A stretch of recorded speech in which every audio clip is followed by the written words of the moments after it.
Hello বন্ধুরা, কুসুম ধারাবাহিকের আগামী পর্বে আমরা দেখতে চলেছি দীপালির মুখে আউশ আর কুসুমের বিয়ের কথা শুনে গাঙ্গুলি বাড়ির সবার মাথায় তো আকাশ ভেঙে পড়ে। আউশ কোনোভাবেই মানতে অনড় যে সে কুসুমকে সিঁদুর পরিয়েছে।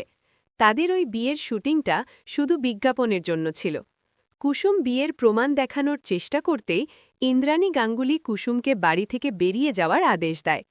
অন্যদিকে দেখা যায় মেঘা, আউশ, কুসুম যখন বাগান বাড়িতে যায় তখন মেঘা আউশ আর কুসুমকে বেসামাল করার জন্য তাদের জুসে নেশার ঔষধ মিশিয়ে দেয়।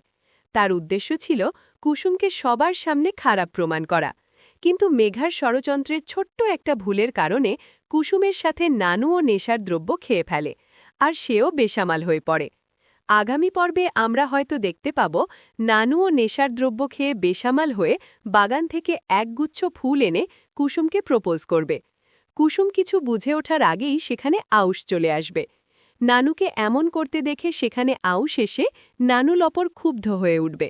মেঘা আউশের এই কাণ্ড দেখে অবাক হয়ে যাবে। তবে কি আউশ কুসুমকে ভালোবাসে? সেও কি কুসুমকে নিজের স্ত্রী হিসেবে মেনে নিয়েছে? জানতে হলে চোখ রাখুন আমাদের চ্যানেলটিতে। আর কুসুম ধারাবাহিকের আগামী সকল আপডেট পেতে আমাদের চ্যানেলটি লাইক, শেয়ার এবং সাবস্ক্রাইব করে সঙ্গে থাকুন।